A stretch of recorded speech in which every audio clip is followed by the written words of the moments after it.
하나님 말씀은 로마서 7장 7절부터 25절까지 말씀입니다.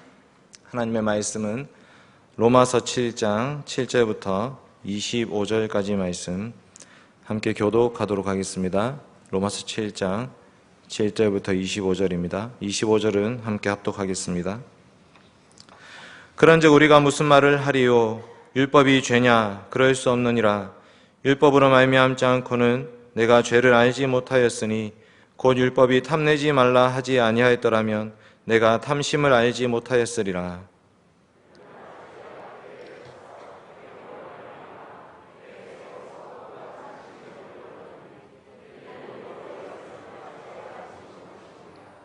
전에 율법을 깨닫지 못했을 때에는 내가 살았더니 계명이 이름에 죄는 살아나고 나는 죽었도다.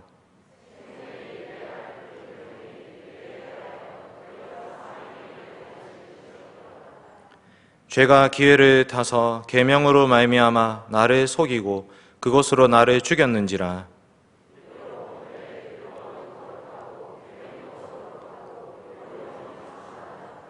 그런즉 선한 것이 내게 사망이 되었느냐?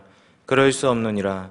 오직 죄가 죄로 드러나기 위하여 선한 그것으로 말미암아 나를 죽게 만들었으니 이는 계명으로 말미암아 죄로 심히 죄되게 하려 함이라.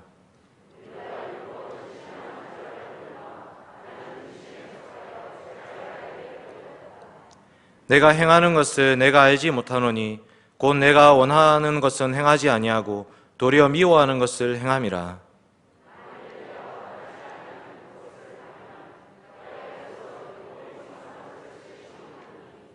이제는 그것을 행하는 자가 내가 아니요 내 속에 거하는 죄니라.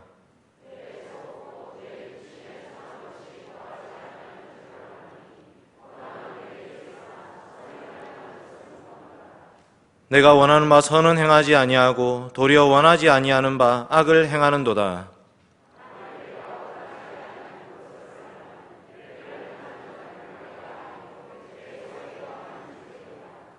그러므로 내가 한 법을 깨달았노니 곧 선을 행하기 원하는 나에게 악이 함께 있는 것이로다.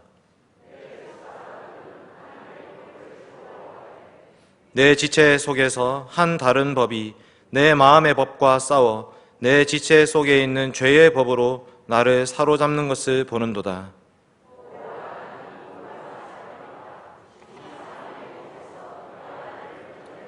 같이 읽겠습니다. 우리 주 예수 그리스도로 말미암아 하나님께 감사하리로다. 그런즉 내 자신이 마음으로는 하나님의 법을, 육신으로는 죄의 법을 섬기노라. 아멘. 사랑하는 성도 여러분, 오늘 드디어 10계명의 제일 마지막 계명인 탐내지 말라를 말씀 증거하도록 하겠습니다. 로마 가톨릭의 10계명과 개신교회의 10계명이 좀 차이가 있습니다. 로마 가톨릭은 1계명과 2계명이 하나의 계명으로 되어 있고 우리가 생각하는 이 10계명을 두 개의 계명으로 나누어 놓았습니다. 즉 형상을 만들어 섬기지 말라라는 그 2계명을 1계명에 부속시키고 10계명을 두 개로 나누어 놓았습니다. 너는 내 이웃의 집을 탐내지 말라를 9계명으로, 그 다음에 내 이웃의 아내를 탐내지 말라를 10계명으로 이렇게 로마 가톨릭 교회는 지키고 있습니다. 그러나 우리 개신교회는 이 내 이웃의 소유의 집과 아내와 남종과 여종과 소와 나귀, 이 모든 것들이 포함된 것으로 이 10번째 계명을 말하고 있습니다.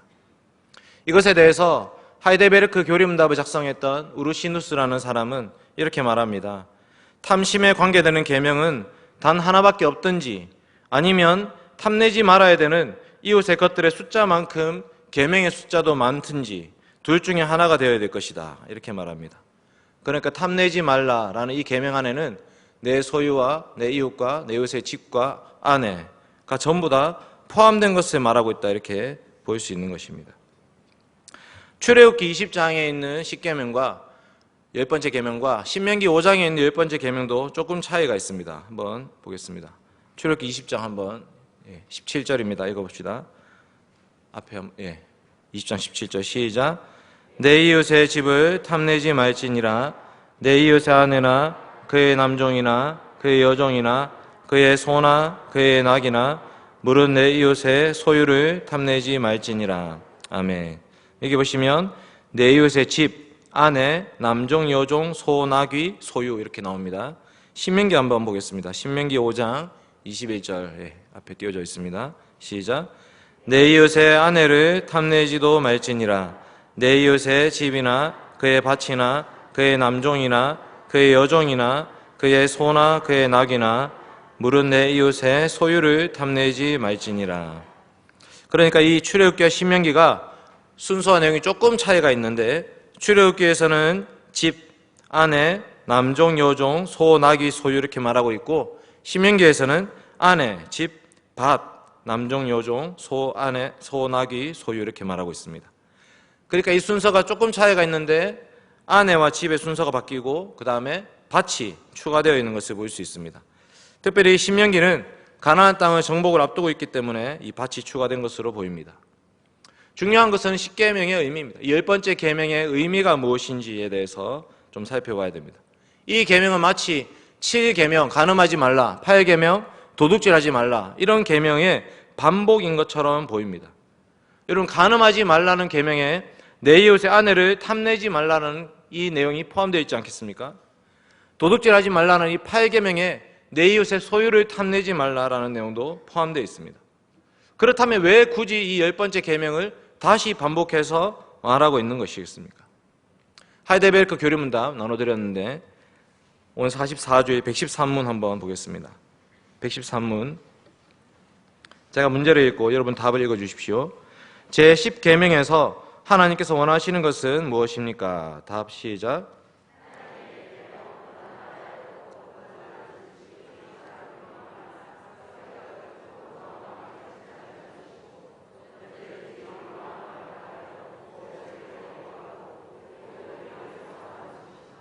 네, 그러니까 마음의 문제입니다. 답에 보시면 소극적으로는 하나님의 계명 어느 하나에라도 어긋나는 지극히 작은 욕망이나 생각을 조금 더 마음에 품지 말라라고 볼 수 있고, 적극적으로는 언제든지 우리 마음을 완전히 다 쏟아서 모든 죄를 미워해야 되고 모든 의를 좋아해야 된다라고 말하고 있는 것입니다. 여기 핵심은 마음의 문제입니다. 여러분, 마음은 영혼의 좌소입니다. 우리는 이 10계명을 지킬 때에 겉으로 드러난 행동만을 가지고 10계명을 다 지켰다라고 말할 수가 없습니다. 마음을 살펴야 됩니다. 오늘 거룩한 주일에 안식일에 예배하러 나왔습니다. 그러나 이 자리에 나왔음에도 불구하고 오늘 주일날 교회 가기 싫다 라는 마음을 먹었다면 그것은 이미 4계명을 어긴 것입니다. 몸은 이곳에 와 있지만 마음으로는 4계명을 범하고 있다 이렇게 볼 수 있는 것입니다. 그래서 예배의 대상과 방법과 태도와 시간, 권위와 질서, 나의 생명과 타인의 생명, 거룩한 가정, 이웃의 재산과 소유, 이웃의 명예, 이 모든 것들을 대할 때에 그 모든 것 가운데 우리는 어떤 마음으로 나오는가, 어떤 마음으로 하나님을 경배하며 예배하며 어떤 마음으로 이웃을 사랑하며 돌아보는지, 그 마음의 문제를 말하고 있는 것입니다. 여러분, 그러니까 이 10번째 계명 앞에서 자기는 의롭다고 얘기할 수 있는 사람이 아무도 없습니다. 우리는 정말 죄인입니다라고 고백하지 않을 수가 없는 것입니다. 그것을 오늘 말씀 로마서 7장에서 다시 말하고 있습니다. 오늘 말씀 로마서 7장 7절 말씀 한번 같이 읽겠습니다.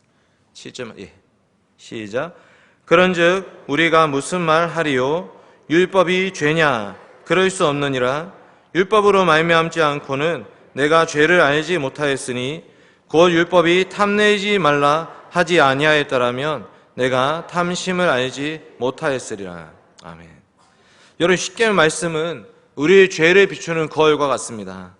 아무리 흠이 없는 사람이라 하더라도 이런 마음의 문제, 이 속마음의 문제까지 드러냈을 때 당당할 수 있는 사람은 아무도 없을 것입니다.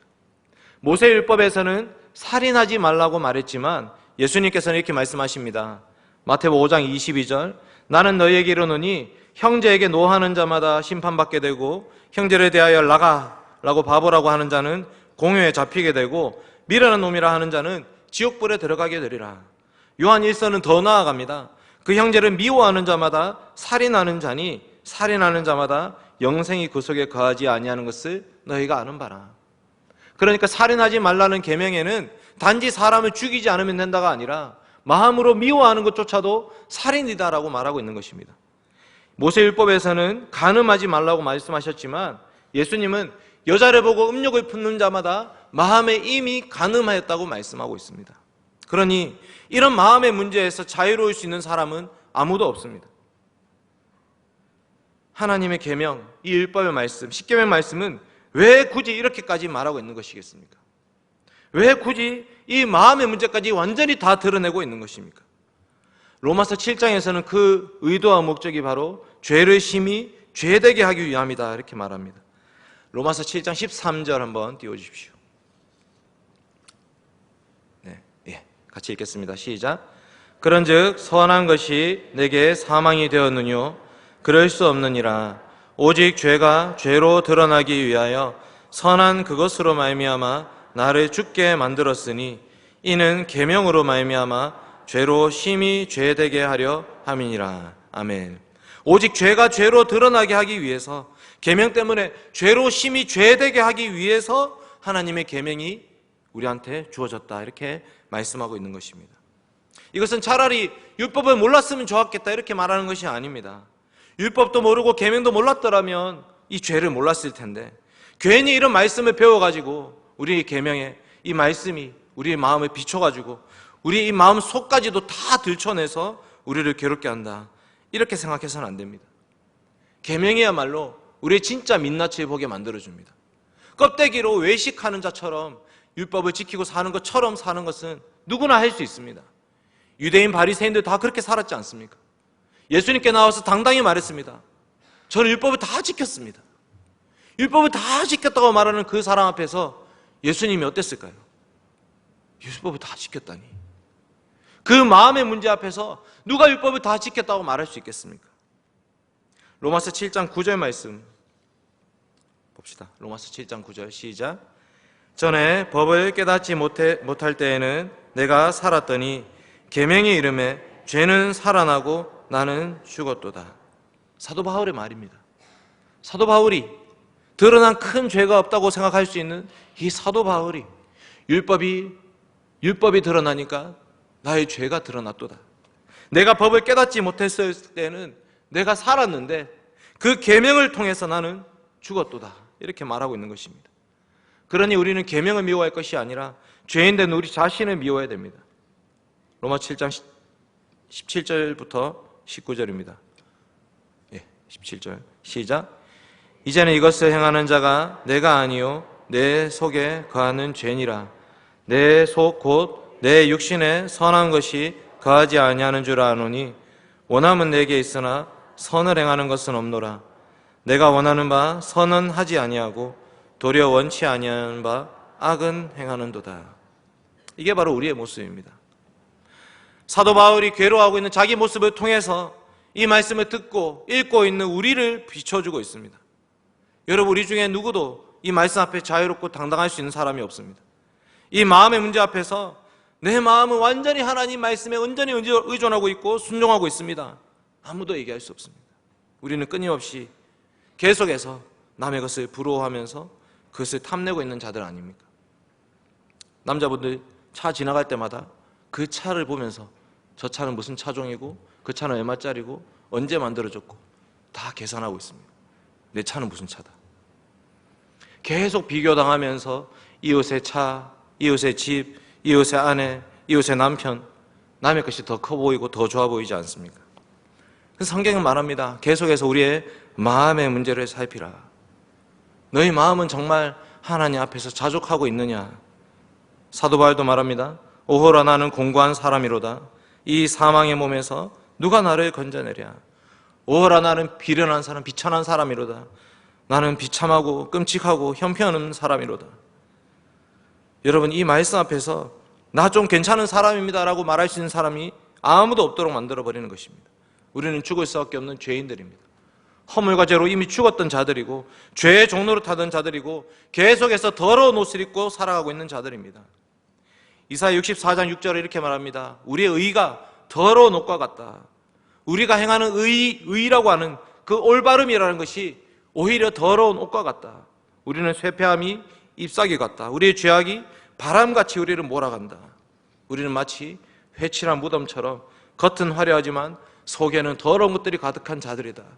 이 마음의 문제를 드러내고 있는 것입니다. 예수님 당대 그 유대인들도 그랬습니다. 아까 말했던 그 부자 청년이 있습니다. 부자 청년이 당당하게 찾아와서 예수님께 저는 이 모든 계명을 다 지켰습니다. 이렇게 말했더니 예수님 한마디 하십니다. 마태복음 19장 한번 띄워주십시오. 마태복음 19장 20절. 그 청년이 가로되 이 모든 것을 내가 지켰사오니 아직도 무엇이 부족하니까. 21절 같이 읽겠습니다. 시작. 내가 온전하고자 할진대 가서 내 소유를 팔아 가난한 자들을 주라. 그리하면 하늘에서 보화가 내게 있으리라. 그리고 와서 나를 좇으라 하시니. 22절. 그 청년이 재물이 많음으로 이 말씀을 듣고 근심하며 가니라. 네 그 많은 소유 가지고 다 팔아서 가난한 자들에게 나로 줘라. 그리고 나서 나에게 와서 나를 쫓아라. 이 부자 청년은 계명을 다 지켰다고 생각하고 있습니다. 진짜로, 실제로. 그런데 예수님은 그 속마음을 들춰내신 것입니다. 너는 너의 의로움으로 하나님 앞에 서려고 하는구나. 네 속마음까지 그런지 한번 보자. 이 부자 청년은 어릴 때부터 말씀을 다 지켰다고 생각했습니다. 마가복음에 나오죠. 어릴 때부터 내가 다 지켰습니다. 자기 소유를 팔아서 가난한 자들에게 나눠주라고 했으니까 슬픈 기색을 띠며 떠나갔더라. 근심하며 떠나갔더라. 예수님 이거는 제 건데요. 이것만큼은 제 것입니다. 제 밥그릇은 건드리면 안 됩니다. 여러분, 이 계명의 핵심은 하나님 사랑, 이웃 사랑입니다. 하나님께 소리신 이 계명, 이것은 하나님께 받은 모든 은혜에 감사함으로 하나님께 영광을 돌리고 이웃에게 나눠주는 것이 진짜 사랑입니다. 그런데 이 사람에게는 하나님 사랑도 없고 이웃 사랑도 없는 것입니다. 그저 자신의 의로움과 자기 영혼의 구원에만 관심을 가지고 있습니다. 누가복음 10장도 동일한 말씀을 하고 있습니다. 선한 사마리아인의 비유가 나오는 배경입니다. 가서 너도 이와 같이 하라. 너도 이제 강도 만난 자 이웃이 되어 주어라. 가난한 사람을 돌아보라. 지키지 않습니다. 이 사람은 유대인의 관원이었습니다. 유대인 중에서도 높은 직급을 가지고 있었고 많은 재산과 소유를 가지고 있었습니다. 그리고 사람들로부터도 존경받는 그런 사람이었습니다. 겉으로 보기에는 남부를 것이 없는 너무나 훌륭하고 대단한 사람이지만 속마음을 들춰내셨습니다. 네 재산과 소유를 팔아서 가난한 사람 나눠줘라. 그랬더니 슬퍼하면서 근심하며 떠나가 버렸습니다. 여러분, 우리도 어떻습니까? 우리도 주님을 따르겠다고 이 교회에 함께 모여있지 않습니까? 주님을 따르겠습니다. 주님이 정말 우리의 주인이 되십니다.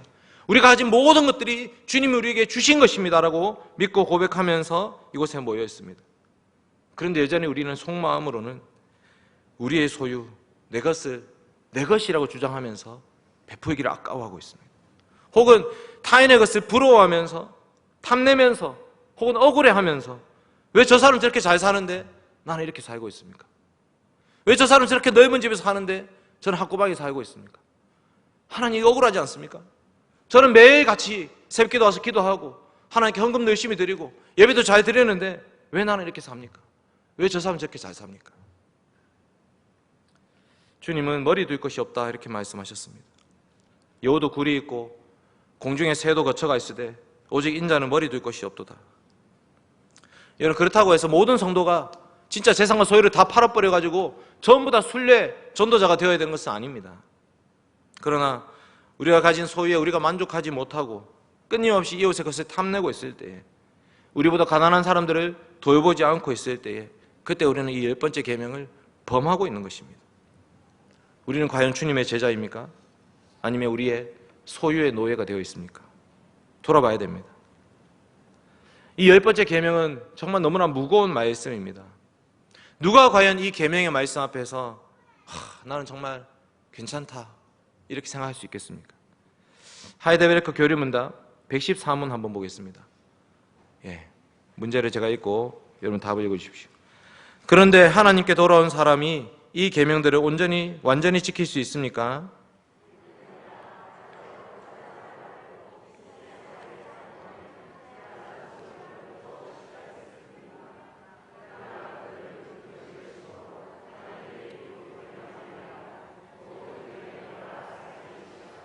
네, 이것입니다.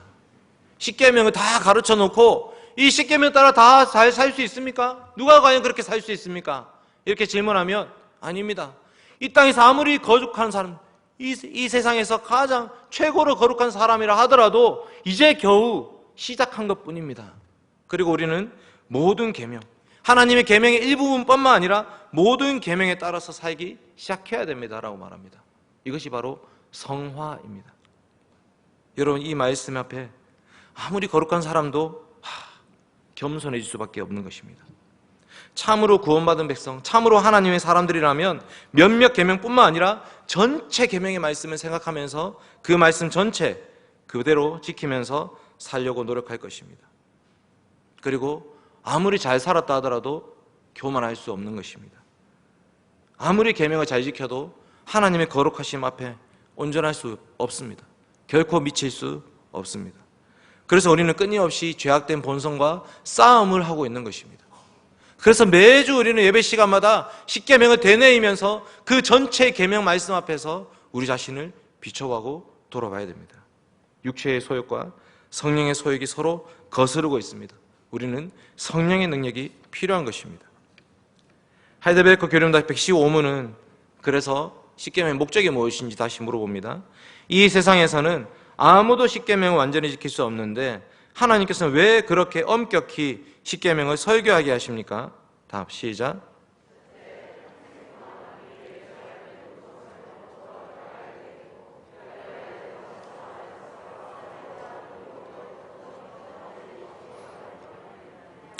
둘째, 이 세상의 삶을 마치고 목적지인 완성에 이를 때까지 하나님의 형상으로 더욱더 변화되기를 끊임없이 노력하고 하나님께 성령의 은혜를 구하기 위함입니다. 아멘. 여러분, 이것입니다. 그러면 왜 십계명 주셨습니까? 다 지킬 수도 없는데. 그것이 아니라 이 십계명 말씀 때문에 우리는 끊임없이 우리의 죄와 비참함을 깨달아야 됩니다. 그 말씀 앞에서 우리의 죄악된 본성들을 더 들추어 넣어야 되는 것입니다. 그리고 이 모든 죄를 완전히 해결하신 그리스도께로 나아가야 됩니다. 예수 그리스도의 십자가 말고는 우리가 붙잡을 것이 없습니다. 그분 아래 우리의 완전한 죄 사함과 우리의 의로움이 있습니다. 그리고 마지막으로 성령의 능력으로 우리는 죽을 때까지 계속해서 성화되어 나가야 되는 것입니다. 이것이 바로 하이델베르크 교리문답의 구조입니다. 우리의 죄와 비참함과 우리의 구원과 감사의 생활, 이것이 계명의 목적입니다. 세 가지 목적. 율법은 거울이 되어서 우리의 죄를 계속 비춰주고요. 율법은 초등 교사가 되어서 우리를 그리스도께로 인도하고요. 율법은 등불이 되어서 우리의 발과 길을 비춰주는 것입니다. 주의 말씀이 내 발의 등이요 내 길에 비춥니다. 이것이 십계명 말씀이 우리에게 주는 유익들입니다. 사랑하는 성도 여러분, 이 10번째 계명의 말씀은 참 무거운 말씀입니다. 여러분, 우리는 왜 자족하지 못하고 있습니까? 하나님이 우리에게 필요한 것들을 지금까지 공급해 주셨고 앞으로도 공급해 주실 것입니다. 그런데 우리는 왜 자족하지 못하고 살고 있습니까? 계속 염려하고 근심하면서 한 걸음 내딛기 위해서는 하나님 잠깐만요, 계산해 봅시다. 내가 과연 그렇게 살 수 있을까요? 왜 우리는 자족하지 못하고 계속 우리 앞날을 우리가 계산하면서 우리가 그 앞날을 걱정하면서 살고 있는 것입니까? 지금까지 살아온 그 모든 삶 가운데 하나님의 은혜가 아닌 것이 하나도 없었습니다. 지금까지 살아왔던 걸음이 하나님의 은혜였다면 앞으로 살아갈 걸음도 하나님의 은혜인 것입니다. 빌립보서 4장에 사도 바울이 이렇게 말합니다. 11절과 12절 띄워주십시오. 시작. 내가 궁핍함으로 말하는 것이 아니라 어떠한 형편에든지 내가 자족하기를 배웠노니 내가 비천에 처할 줄도 알고 풍부에 처할 줄도 알아. 모든 일에 배부르며 배고픔과 풍부와 궁핍에도 일체의 비결을 배우노라. 아멘. 바울의 고백입니다. 지금까지 자기가 살아온 것 하나님의 은혜였기 때문에 일체의 비결을 배웠다는 것은 이제 나는 그렇게 살 수 있겠다가 아니라 하나님 주신 것으로 산다. 하나님 나를 절대 굶기지 않으신다. 믿고 고백하는 것입니다. 디모데전서 바울이 디모데에게 하는 말입니다. 우리가 먹을 것과 입을 것이 있은즉 족한 줄로 알 것이니라. 먹을 것, 입을 것 있으면 됐다 이 말입니다. 히브리서 13장도 말합니다. 돈을 사랑치 말고 있는 바를 족한 줄로 알라. 그가 친히 말씀하시기를 내가 과연 너희를 버리지 아니하고 과연 너희를 떠나지 아니하리라 하셨느니라. 아멘. 여러 남의 것을 탐내지 마십시오. 그리고 우리의 마음을 살피십시오. 그저 우리의 행동만을 가지고 우리의 의로움을 드러내려고 하지 마십시오. 끊임없이 우리는 죄와 비참함 때문에 괴로워해야 됩니다. 그리고 우리의 모든 죄의 짐을 짊어지신 십자가에 죽으신 예수 그리스도를 의지하십시오. 그리스도의 그 십자가 그늘 아래서 우리는 모든 죄짐을 내려놓고 편히 쉬어야 됩니다. 그리고 이제 우리는 성령의 능력으로 새롭게 함으로 변화를 받아서 하나님의 선하시고 기뻐하시고 온전하신 뜻이 무엇인지 분별해야 됩니다. 마지막으로 로마서 12장 2절 읽고 마치겠습니다. 로마서 12장 2절입니다. 시작. 너희는 이 세대를 본받지 말고 오직 마음을 새롭게 함으로 변화를 받아 하나님의 선하시고 기뻐하시고 온전하신 뜻이 무엇인지 분별하도록 하라. 아멘. 기도하겠습니다. 걸어가신 아버지 하나님 감사합니다. 어느새 10계명 말씀, 한 계명 말씀의 뜻을 다 배웠습니다. 하나님 아버지, 이제 마지막 탐내지 말라는 말씀을 배웁니다. 아버지 하나님, 우리의 마음의 문제를 드러내시니 참으로 감사드립니다. 하나님, 겉으로 행동으로 말로 계명시켰다고 말하지 않도록 하나님 도와주시옵소서. 늘 우리의 마음을 비춰보며 그 마음속에 있는 죄의 찌꺼기들을 보면서 괴로워하게 하여 주시옵소서. 이 모든 죄의 문제를 해결하신 주님의 십자가를 바라보고 의지하게 하여 주시고 십자가 그늘 아래서 편히 쉬게 하여 주시옵소서. 아버지 하나님, 이제 성령의 능력으로 새로운 마음으로 살아가기 원합니다. 하나님 아버지, 온전히 하나님 말씀에 순종하게 하여 주시옵소서. 온전히 하나님만 예배하게 하여 주시고 온전히 이웃들을 사랑하며 그들을 위해서 베풀 줄 아는 우리 교회 성도들 되게 하여 주시옵소서. 감사드리며 예수님의 이름으로 기도드립니다. 아멘.